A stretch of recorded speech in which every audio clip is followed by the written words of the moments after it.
Good morning, good afternoon, good evening. I greet everyone according to your time and according to the time you are going to meet this video. My people, una lis ten to this Delta man, wetin happen to am for Nigeria, Delta State. In fact, our country, Nigeria, Africa as a whole, I no know problem wey we get. Why be say when time of election go come, una go dey find blood wey go stain una hand? My people, I no just understand. Una let everybody vote for who dem like now. Una let everybody vote for who dem like. I beg in the name of God, not be the one wey dem go come dey take so, come dey put blood for your hand.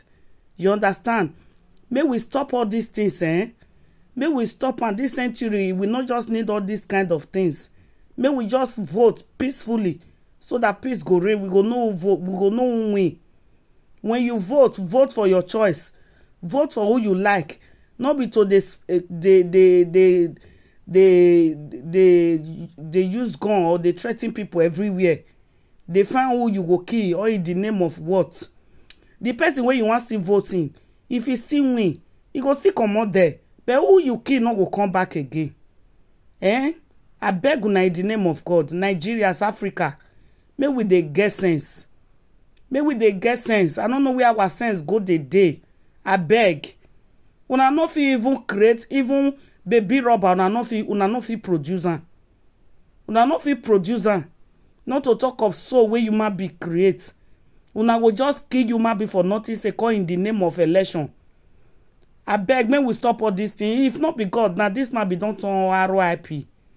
Make we stop all these things. So to me it's surprising because when I woke up this morning, a neighbor called me that he see a lot of strange faces on the street, that there is like a build-up of that what am I trying to do anything in my compound, because a lot of boys behaving anyhow, smoking.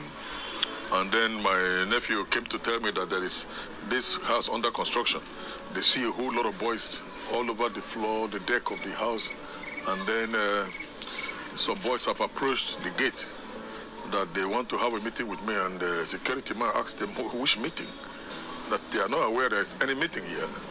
And so then 1 hour later, a young man called me and told me whether I'm at home, and tried to introduce himself and said that he's aware that some of his colleagues say that they have been mandated to invade my house, and he's not sure what they want to do, but he's very scared for me, for my life. I said, but I don't do thuggery.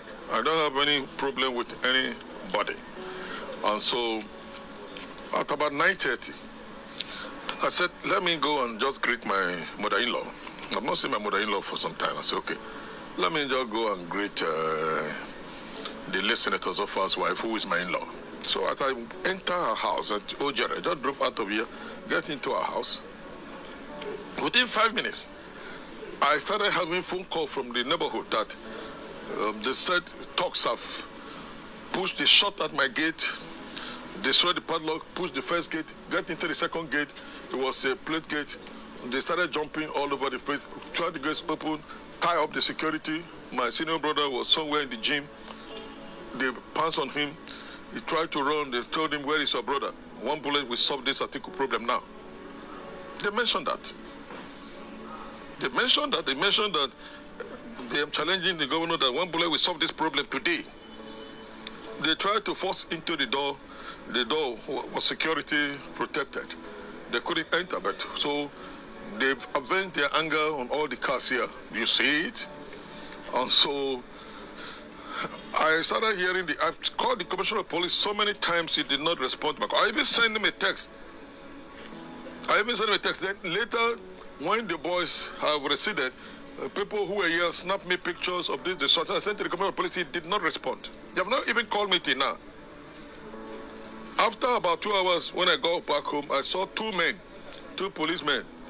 And so they were sent by the commissioner of police to come and assess what happened. I said, the commissioner of police received a distress call. I called the SSS, I'm sure they called the police commissioner that I'm under attack. AIT took it just in. Everybody know what was going on. I called the IG. I couldn't reach him. I sent him the picture of what was happening in my house. No response. So now I know it's a helpless situation. I tried to call the television houses. I couldn't get a response. So now the situation is, who tried to kill me? Why? Because the young man said they were sent by, they mentioned the council chairman that they were sent, and that if they don't do that, he will lose his job. He will lose his job, so they want to justify that an attack has been perpetrated on me. So are you saying that it's politically motivated? It's politically motivated. If it's not politically motivated, they come here and beat up my brother. I told my brother, what is Atiku? Is he my father? He's our presidential candidate. How we killing me that one bullet would have solved this problem if they met me? This is so. The interpretation is not left for who wants me dead because I am supporting Atiku Abubakar. I am a PDP man. We have 50 candidates of PDP here, plus Atiku, 51. I don't have to negotiate with the House of Assembly candidate, or the House of Rep candidates, or the Senate, or the governorship candidate. I don't need to negotiate with any candidate of the party as to support them to win election. Because I'm a PDP man, I'm going to ensure that the party win election here. In my locality, in the state, that is my job. And so, the invading talks, I don't have a land dispute here. I don't have a talk. I've not had a talk. I'm not bought a gun for a talk. I don't pay a talk. So I have no business with talkery. So when that young man called me, he mentioned all these things to me. And when they attacked my brother here, it's very clear. They were, where is he? Where is he? One single bullet would have solved this problem if we got him. This Atiku problem using to fight Wike here will end. They said so. My brother is injured. He's undergoing treatment. He was injured. So his blood has spilled. For what reason? I am doing democracy here. I am not doing thuggery. I have no space for thuggery. If at this time in 2022, there is thuggery unleashed on this land, then there is something fundamentally wrong. We can't revert back to the past. Even during the NPA, I never see this level of thuggery, where talks, we shoot at your gate, push your gate open, tie up the security man, take his phone. That is extra. When anywhere where your security is attacked and tied up, I'm sure you know the outcome. They were coming to kill me, but God knows when I will die. And nobody can institute any fear or instill any fear on me. You can't instill fear on me because I am fearless but very, very respectful to anybody. So anybody who planned this, he has struck on a rock, and the result is coming. Nobody push on me and go free. So I believe the people will get their reward, but I don't know about the security. Up till now, the commissioner have not returned my call. Up till now, the IG have not returned my. Nobody cares. So can you tell us about your support for the presidential candidate of the PDP? The presidential candidate of the PDP is the only candidate that is ready to take Nigeria out of the wood. I'm convinced. I know him. I work with him. I talk with him. I meet with him. I travel with him. This is a man who meant Nigeria well. I'm from the Niger Delta. Last month he said, look, Ministry of Niger Delta, as soon as he take over, if he win, the Ministry of Niger Delta is heading to Niger Delta. Go and stay with your people, minister. Minister of Niger Delta, go. No more NDDC say they want NDDC MD. They want to go and meet a minister in Abuja. No, everybody stay here. Is that not a plus for me?